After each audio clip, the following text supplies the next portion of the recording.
Have you ever had a situation in your life where there's something you want to do? There's a project, at home or at work, and, it's somewhat involved, so it requires your attention, but you're certainly capable of doing it. But as soon as you sit down to do it, the distractions kick in.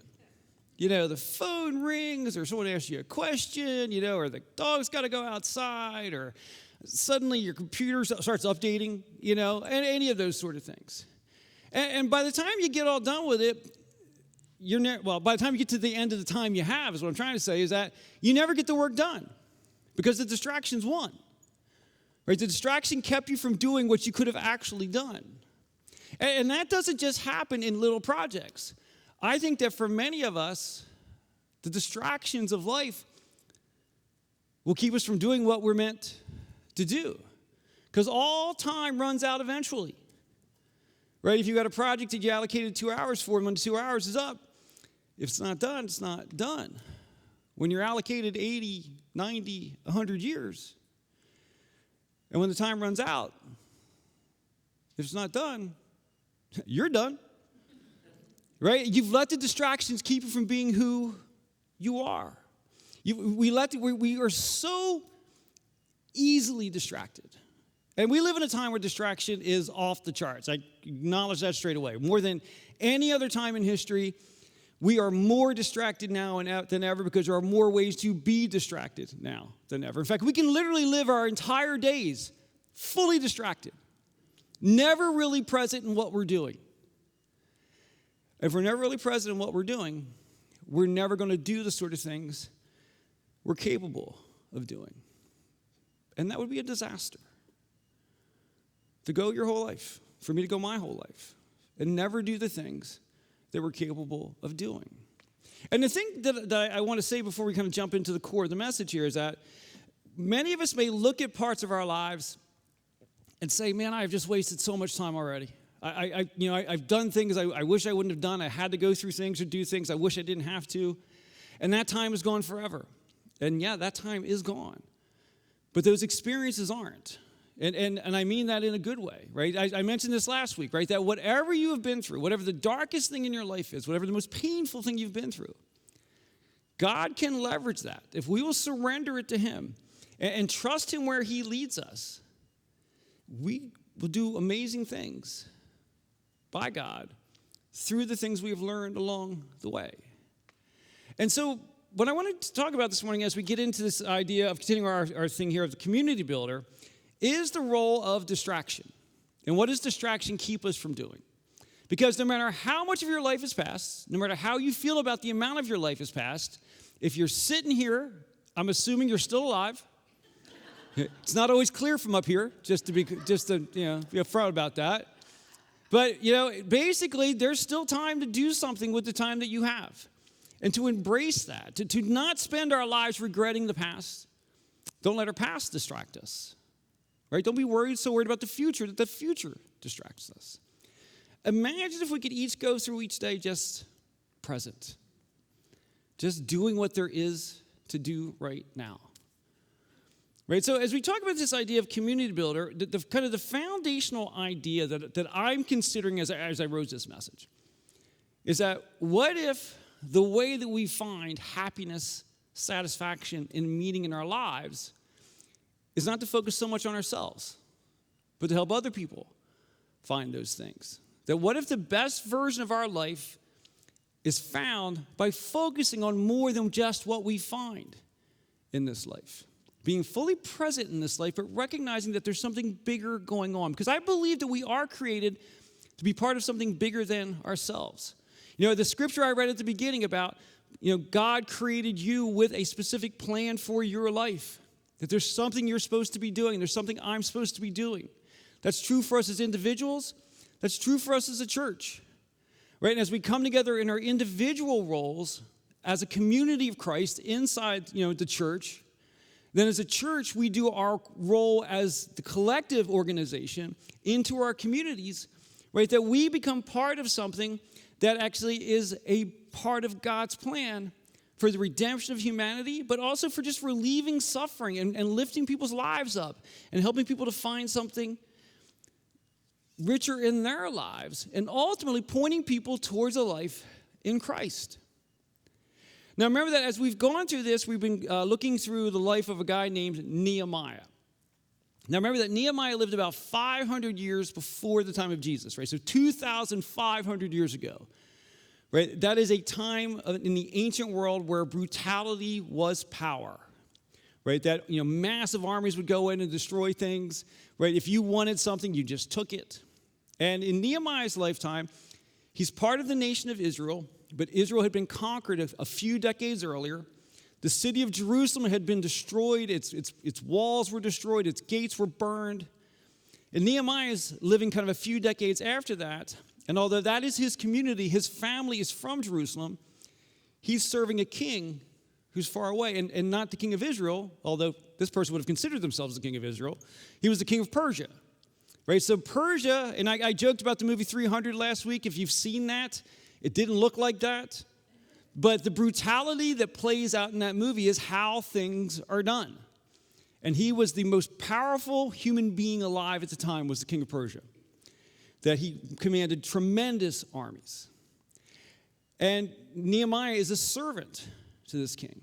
And Nehemiah hears about the people back in his hometown, in his community, that although people are living in the city, because of the destruction of the city, particularly the outer walls, people are struggling to survive because they're not protected from marauders that would come through or small armies that would come through, or honestly, even dishonest people living around there taking advantage of them. They just didn't have safety and security. And Nehemiah hears about this and wants to do something about it.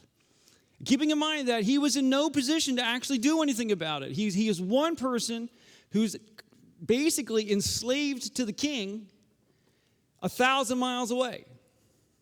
But as we saw last week, he took his time, he prayed about it, he found his direction, and he was bold. And he asked the king for help.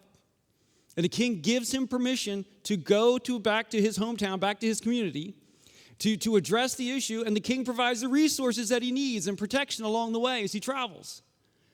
So as we pick up this week, Nehemiah is in this kind of interesting point in time. He's gotten permission to do what he wants to do. He's got resources lined up to do it, but the work hasn't started yet. Isn't that the best part of any project? I'm not actually having to do it quite yet, so I can still be excited about it, sort of thing. That's kind of the moment that he's in. But one of the challenges that Nehemiah had was that, his heart ached for the people in this community. But remember that he hadn't been there. If he had been there, it hadn't been since he was a child. So he didn't really know exactly what things looked like. So he had this vision for what was needed to happen, but he didn't quite know the details yet.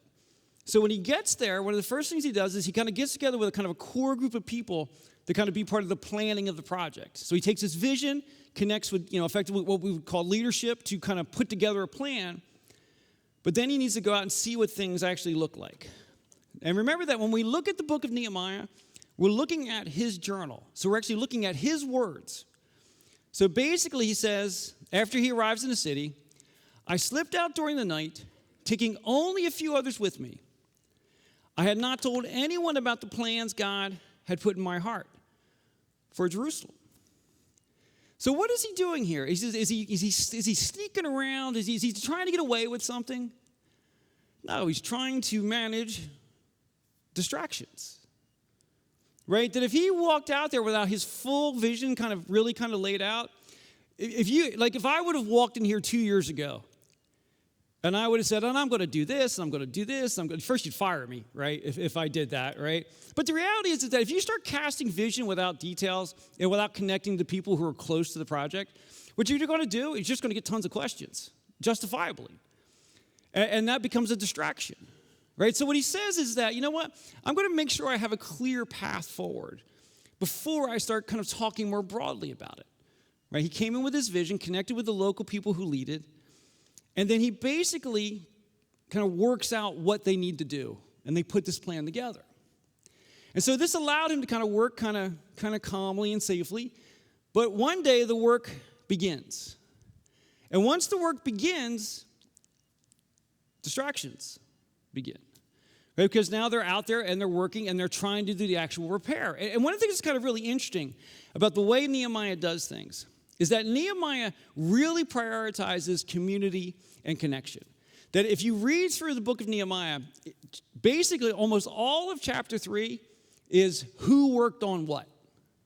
And in the abstract, that might seem kind of, well, that's kind of boring. I can skip that chapter sort of thing. Yeah, and sometimes you might. But what it really shows you is he trusted the people that were there. And he had people come together in individual groups. And one family is responsible for repairing this gate, right? And then another group of people are responsible for repairing this section of the wall. And what he did is he does this really good job of kind of creating individual teams along the way that start doing the work. And what ends up happening as he does this, right, everybody's kind of doing their part, progress starts to show up.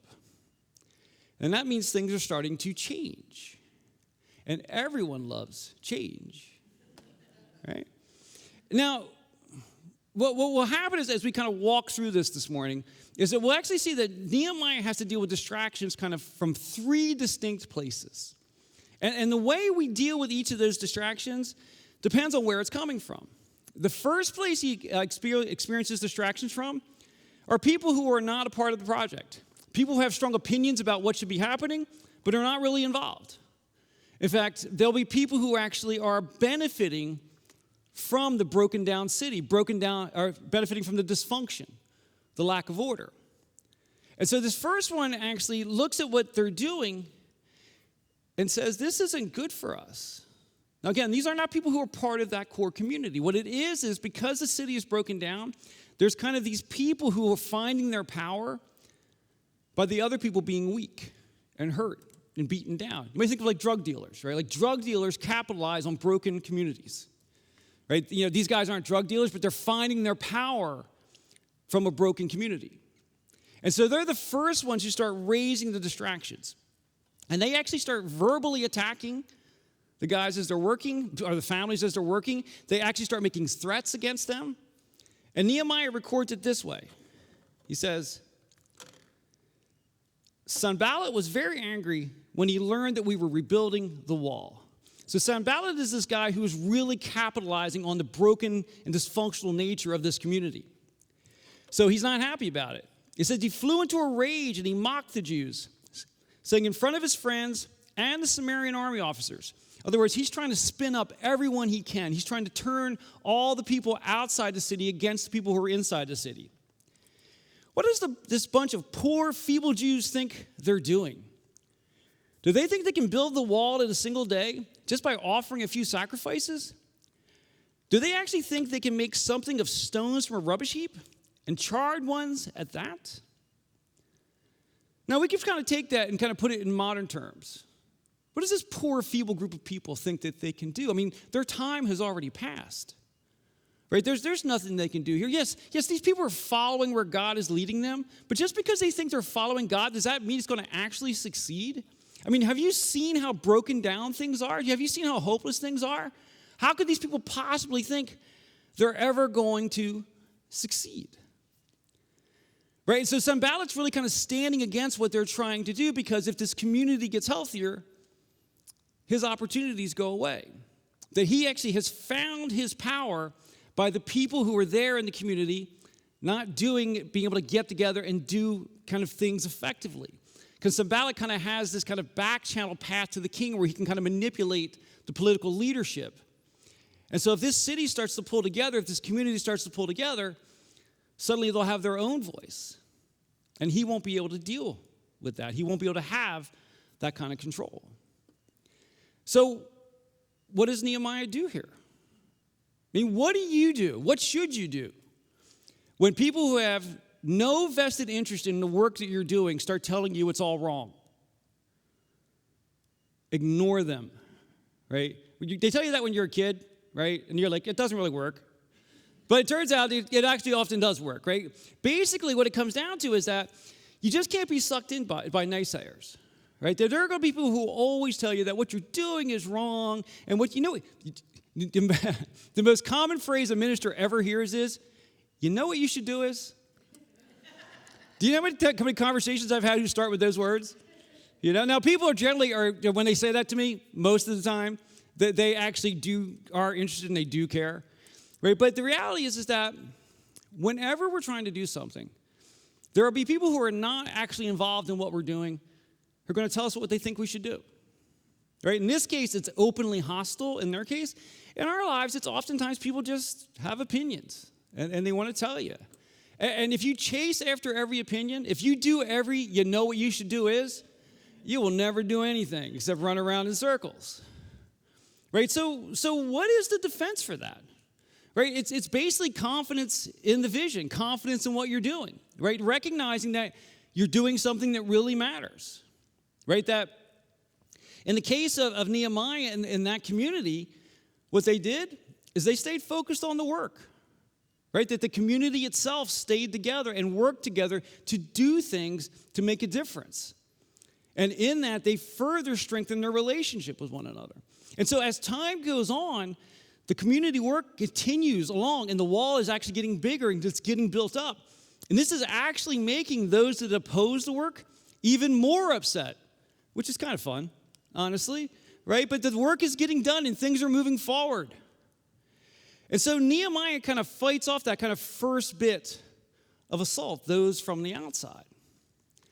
But as the work continues, Nehemiah starts to experience distractions from a bit of an unexpected place, a place he didn't think he would encounter it.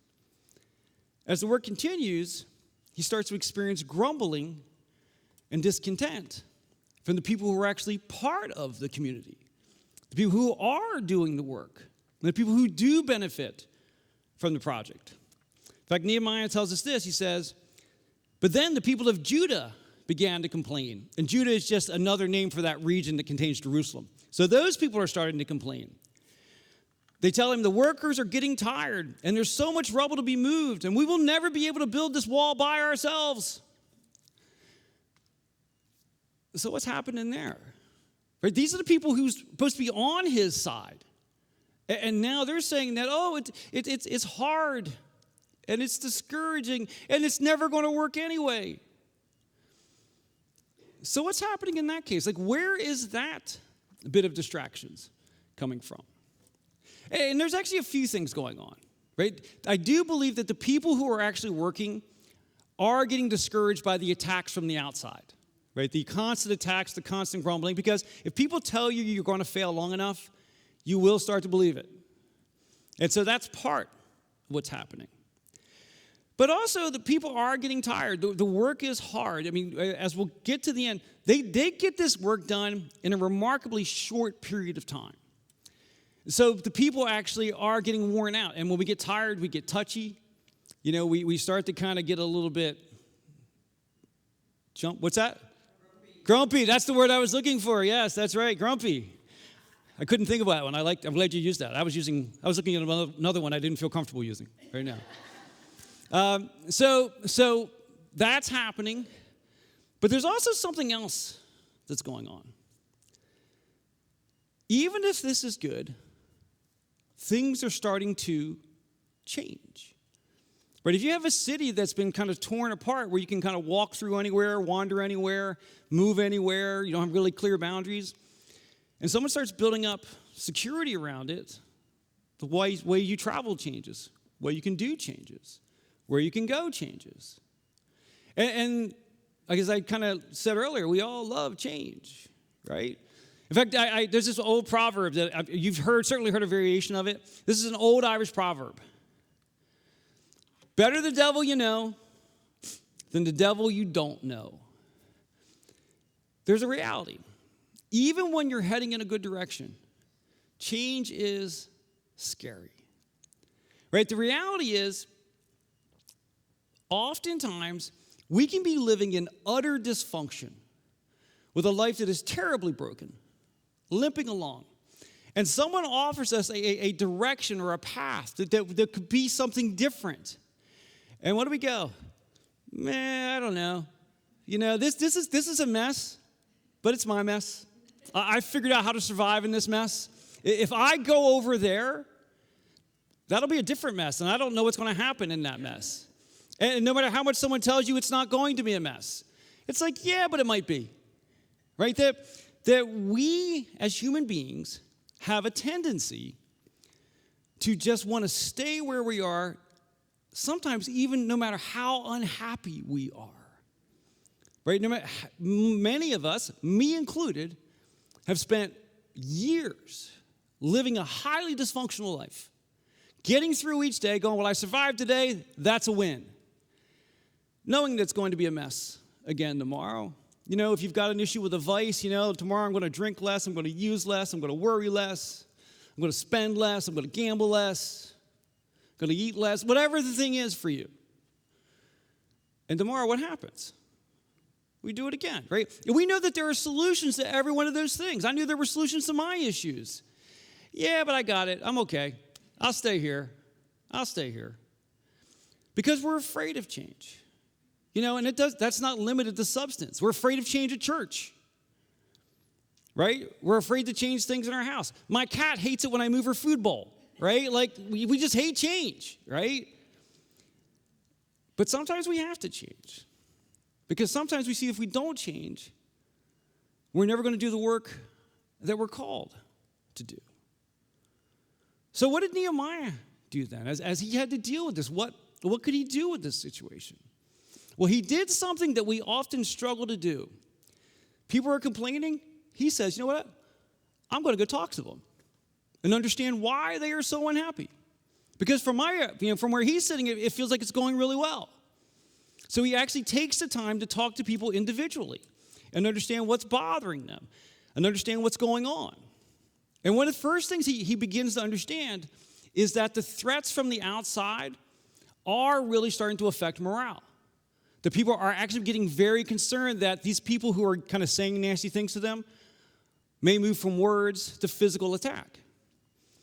So what Nehemiah does is he says, okay, well, it's been really great that we've been able to work all the way around the city in all these individual groups, but people don't feel secure doing it that way anymore.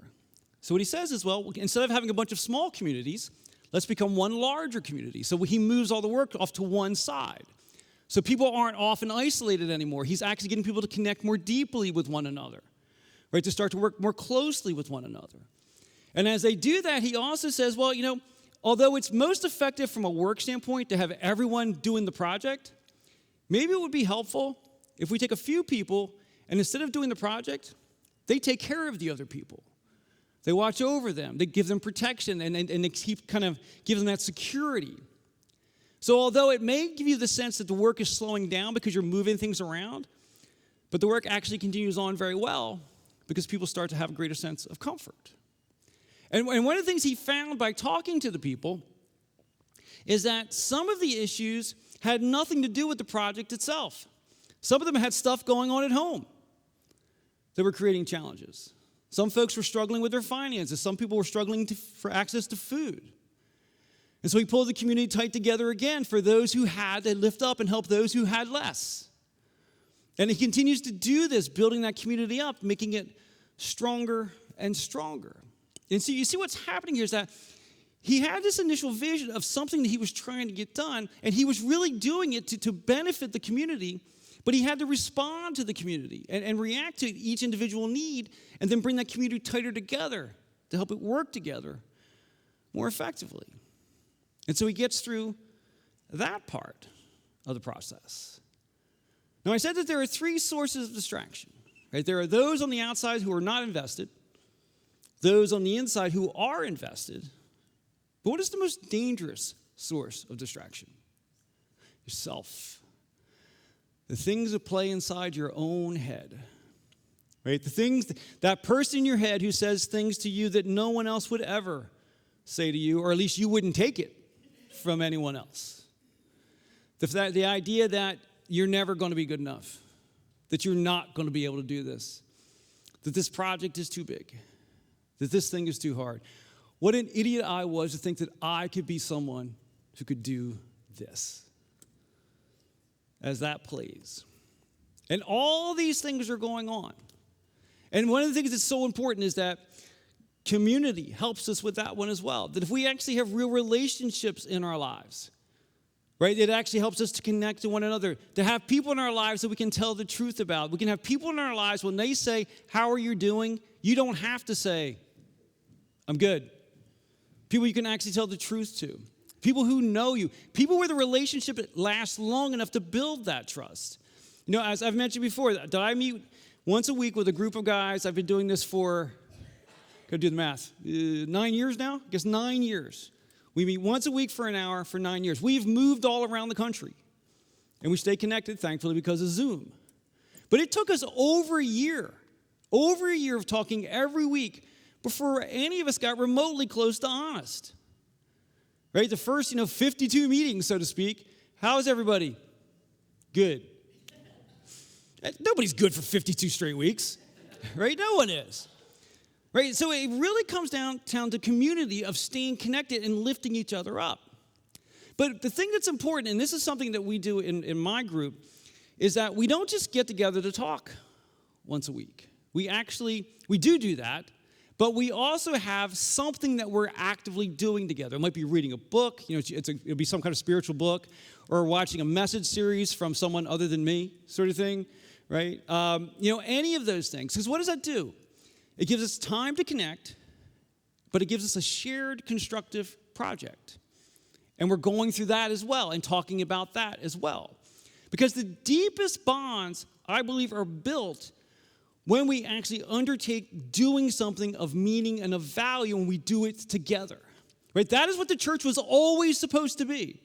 Right? If you look at the early church, if you read through the book of Acts, the church got together once a week so they could go do the work the rest of the week.